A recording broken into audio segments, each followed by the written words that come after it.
Bonjour chers frères et sœurs, bienvenue sur la chaîne Humeur Christ TV. En ce jour béni de l'Éternel, nous voulons rendre grâce à Dieu et vous vraiment dire que nous sommes là sur cette chaîne. Nous avions eu des programmes que nous avions annoncés précédemment et ces programmes ont débuté. En ce jour, nous allons parler des astuces, comment on fait pour parler l'anglais, comment on fait pour que vous puissiez vous améliorer en anglais. Peut-être que vous ne connaissez rien même en anglais. Comment on fait pour pouvoir parler l'anglais. Et même si vous savez parler, comment on fait pour pouvoir améliorer, pour pouvoir articuler les phrases, les mots, les expressions, afin que vous puissiez aller de l'avant et que votre vocabulaire s'accroît.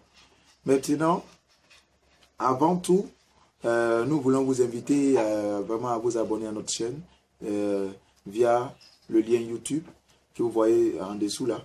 Vous essayez de vous abonner. Comme ça, vous aurez le masse de vidéos. Quand vous vous abonnez, vous appuyez d'abord sur j'aime pour dire que vous avez aimé la vidéo.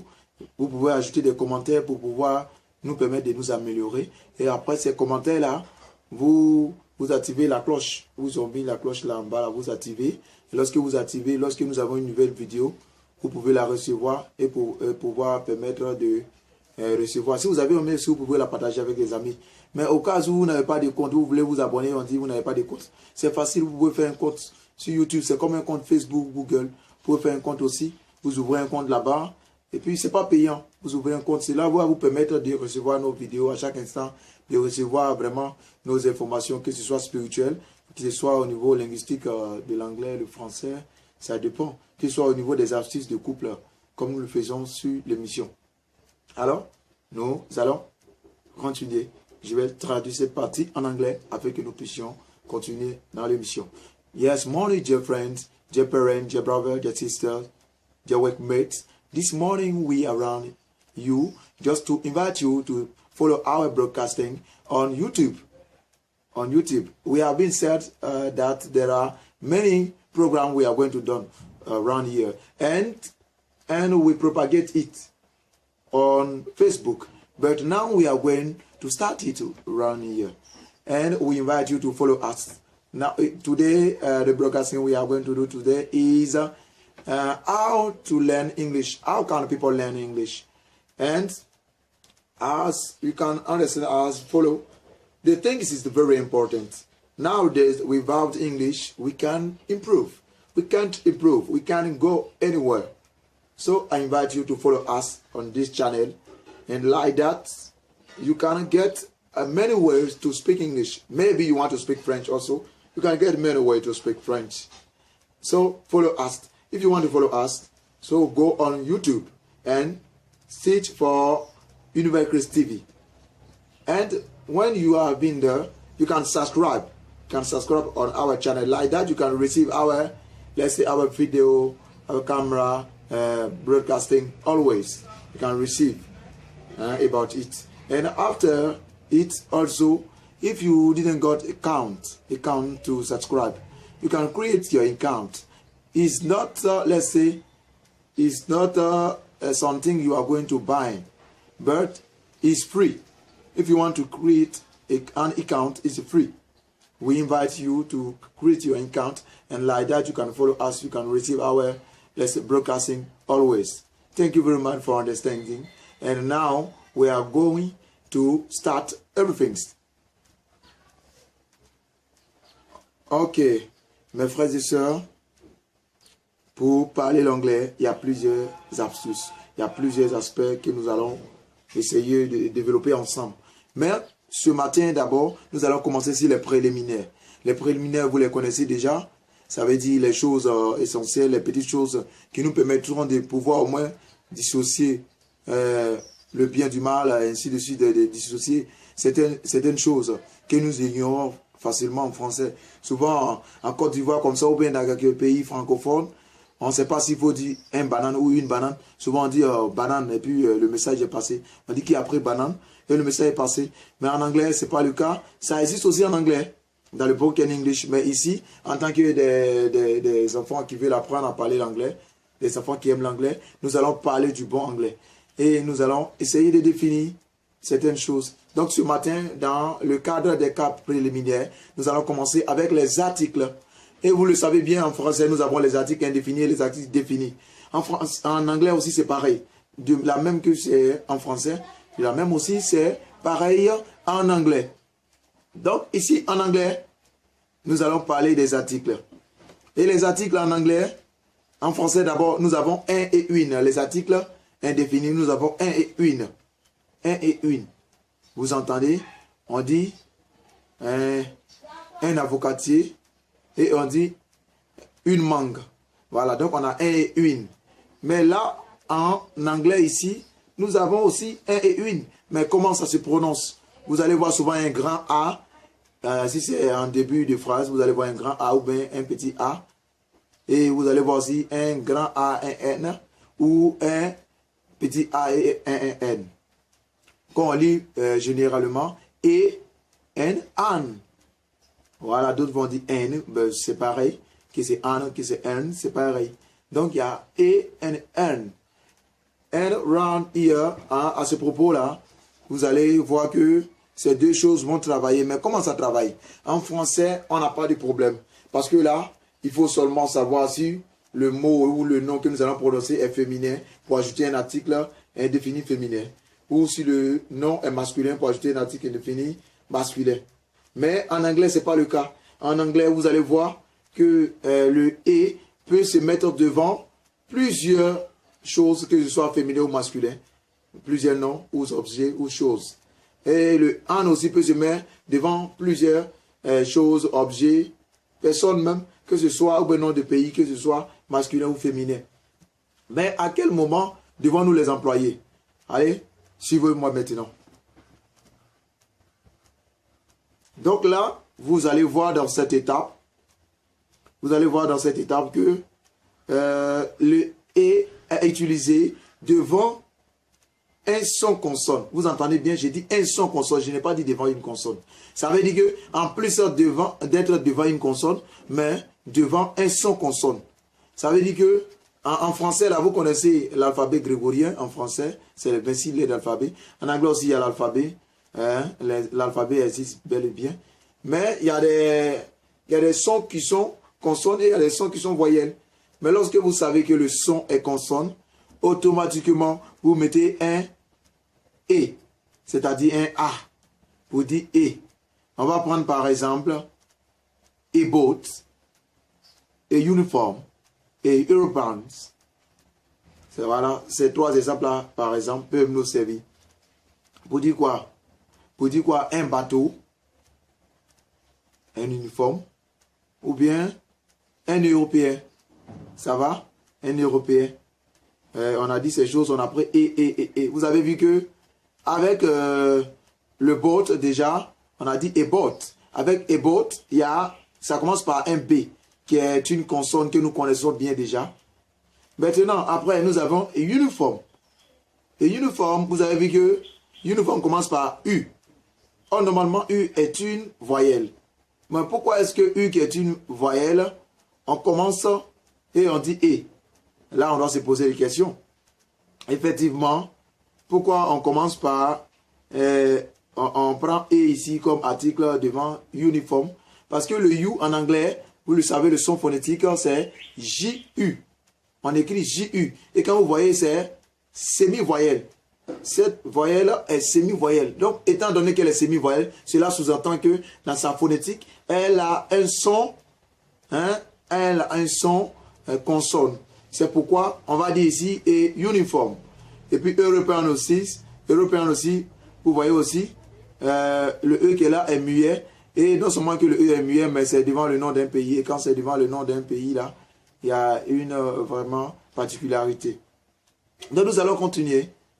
On a aussi l'exemple de Anne. Anne qui est an orange pour dire une orange. An orange. An hour pour dire une heure. Mais on va dire ici a half. Pour dire une moitié, par exemple. A half pour dire une moitié. Vous allez voir qu'il y a a half. Mais le H qui est là n'est pas muet. Alors que de l'autre côté, on dit an hour. D'abord, on dit an orange. An orange, c'est une orange. Vous savez que le O est une voyelle. Donc là, il n'y a pas de problème. Devant un son voyelle, on met an, il n'y a pas de problème. Mais vous allez voir aussi qu'il y a des consonnes qui sont qui ont des sons ou bien qui relatent des phonétiques anglaises vraiment voyelles ou bien muets. On a des H muets en français, mais on le sait. Donc c'est pareil en anglais, on a des H muets. C'est là que vous allez voir an hour. An hour comme ça veut dire une heure. Quand on dit on a fait une heure, dans les pavis de l'Éternel, on parle de hour. Donc, an hour. An hour, dans ce cas-là, on dit une heure. Normalement, en commençant par H, on devait dire et hour, mais on n'a pas dit. Et vous allez voir, à la suite, là-bas, on dit et half. Et half qui veut dire une moitié. Une moitié. Une moitié, normalement, half aussi, puisque l'autre est muet, l'autre devait être muet, mais ce n'est pas le cas. Ici, notre H n'est pas muet. Notre H est une consonne qui se prononce, c'est une voyelle, mais qui se prononce.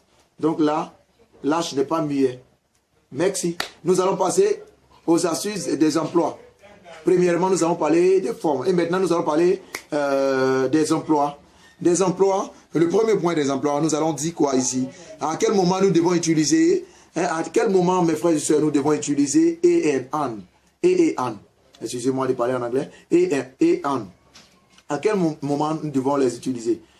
En effet, le premier point, nous devons utiliser an devant un dénombrable singulier ne représentant aucune personne ou chose particulière.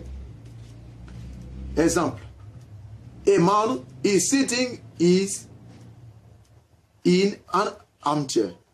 On va en étape, étape par étape. A man is sitting in an armchair. Qui veut dire quoi? Un homme est en train de s'asseoir dans un fauteuil. Ça va? Dans un fauteuil. Vous avez entendu, chacun peut traduire à sa manière, mais là, on vous traduit, c'est une traduction typique du British. Voilà, c'est ce qu'on vous donne maintenant. Donc là, ça c'est le premier point avec son exemple. Le deuxième point, nous avons devant un complément de nom, y compris une profession. Devant un complément de nom, y compris une profession. On va dire par exemple, Jones et Clever Boy. Jones et Clever Boy, ça c'est la première phrase. His mother is a teacher. His mother is a teacher. Ça c'est la deuxième phrase. Donc là, on va essayer de traduire. On va dire quoi? John est un intelligent garçon ou John est un garçon intelligent. Ça va? John qui veut dire Jean en anglais. Jean en français, s'il vous plaît. John, c'est en anglais, mais en français, on dit Jean. Donc là, moi, j'ai dit John parce que je n'ai pas traduit. Je n'ai pas traduit, mais John, c'est Jean. Donc, Jean est un garçon intelligent ou bien Jean est un intelligent garçon. Ça, c'est la première phrase. Et la deuxième phrase, on dit quoi? Sa mère est un enseignant ou une enseignante. Ça va? Un professeur, une prof. Voilà, c'est ce qu'on veut dire.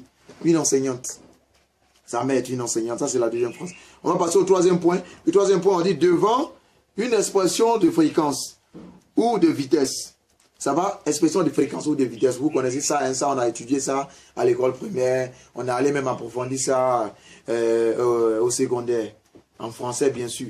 Là, nous allons essayer de parler ça aussi en anglais.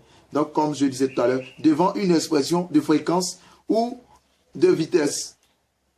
Là, on prend par exemple, he comes here twice a week. This is the first sentence. He comes here twice a week. The speed limit is 30 miles an hour. Je reprends. The speed limit is 30 miles an hour. Ça va? Donc, ici, la première phrase, on dit qu'il est là depuis une semaine. Il est là depuis une semaine. Il est là, ça fait de cela une semaine. Et la deuxième phrase, on va dire quoi? On va dire, souvent vous voyez les panneaux de signalisation. Ça, c'est sûr qu'on fait l'auto-école. Même quand vous n'avez pas fait l'auto-école, vous voyez souvent des panneaux entourés en rouge, soit c'est triangulaire, et puis on écrit 30 dedans, ou on écrit 40. Et ici, on dit, the speed limit is 30 miles an hour. On veut dire quoi? Limitation de vitesse à 30 km par heure. Ça va? Donc, quand vous voyez ça, sur un panneau en Angleterre, ou bien que ce soit au Nigeria, que ce soit un pays anglophone, au Rwanda, voilà, Botswana, ou bien, ça dépend en Afghanistan. Lorsque vous allez voir un genre de panneau comme ça, vous devez savoir automatiquement que c'est une limitation de vitesse au nombre indiqué sur le panneau. Donc, merci pour votre compréhension. Nous passons au quatrième point. Le quatrième point, dans les exclamations du type what, such, place et, or an, place dénombrable singulier. Ça va? Ça veut dire quoi? Ça veut dire dans les exclamations de type what. What, vous connaissez. Quand on veut poser des questions, on dit what's your name? Pour dire comment vous vous appelez, quel est votre nom. What's your name? Voilà, c'est le what là. Donc quand c'est dans des types d'exclamation de what. Hein, pour dire comment, quoi. Voilà, pardon. Voilà, quand vous voulez parler de ça, c'est en ce cas-là qu'on parle d'exclamation. Donc du type what. Hein, on a dit aussi or such. Such qui veut dire tel que. Tel que, ça va? Maintenant on a dit such place et. Tel que plus et. Qui veut dire plus le a qui est un ou une. Ou un qui est un ou une aussi également. Plus dénombrable singulier. Ça veut dire que toutes ces choses sont précèdent des dénombrables singuliers. Des dénombrables singuliers. Donc par exemple, what a beautiful day. It is such a nice garden. Ça va? Donc ici, on va les prendre encore. What a beautiful day. It is such a nice garden. Ça va? Ça veut dire quoi? Oh, quelle belle journée. Quelle belle journée. Quel beau jour. Ça dépend de vous, hein, qu'est-ce que vous pouvez dire. Mais quelle belle journée. Ça va? Quelle belle journée. Elle est-elle? Hein? Quelle belle journée. Elle est-elle comme un agréable jardin. Ça va? Comme un agréable jardin. Pour ne pas dire comme un parfum de bonne odeur. Voilà, c'est ce qu'on veut vous dire ici. Donc là, c'est une exclamation. Vous avez remarqué que nous avions une exclamation. Donc, dans ce cas-là, nous faisons ça. Et à la suite, nous allons apporter des remarques. Donc, remarque. Remarque. En anglais, c'est la même chose, ça ne change pas. Seulement l'écriture change. De remarque. Remarque. Ok, or observation. Souvent, les gens vont dire en français, nota bene. Notez bien. Ok. Donc, ici, vous allez voir qu'après so qui s'écrit S-O, après so, après as qui s'écrit A-S, après to qui s'écrit T-2-O et ao, l'article indéfini se place entre l'adjectif et le nom. Vous entendez bien? J'ai dit après. So, c'est-à-dire S-O, as, A-S, et to d'abord, T-O-O, et ao, ao qui s'écrit H-O-W. Vous avez l'habitude de dire how are you? Voilà, c'est H-O-W. Après ces choses-là, l'article indéfini se place entre l'adjectif et le nom. Vous avez compris? Lorsque vous avez ces choses avant, l'article se place entre l'adjectif et le nom. Donc, on va donner, pour exemple, it is too nice a day to stay in. It is too nice a day to stay in. Ça va? Vous avez vu l'exemple. Hein? Et à la suite, la deuxième phrase, I don't know how big a car it was. Ça va? Première phrase, it is too nice a day to stay in. On dit quoi? C'est aussi agréable une journée pareille pour pouvoir y rester. Ça va? Cette journée est très très belle. Cette journée est très agréable pour y rester. Hein? Ça va? Maintenant, après la deuxième phrase, on dit I don't know how big a car it was. Je ne sais pas comment était grande cette voiture. Ou bien la voiture, ou bien une voiture. Hein? How big? I don't know how big a car it was. How big a car it was. Je ne sais quelle grande voiture était-ce. Ça va? Donc, c'est à vous de voir. Mais ici, notre aspect, c'est pour vous amener à voir l'emplacement. L'emplacement de ces différents articles. C'est tout pour aujourd'hui. La prochaine fois, le jeudi prochain aussi, nous allons partir vraiment aux aspects des articles définis, que l'anglais appelle defining article. Donc, je vous amène à faire des recherches pour pouvoir mieux vous cultiver à propos de ce sujet. Et que le Seigneur vous bénisse.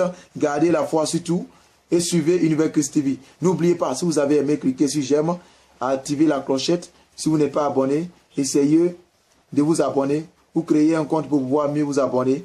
Que le Seigneur vous bénisse. Bonne journée à vous. Univers Christ TV, The Glory Channel.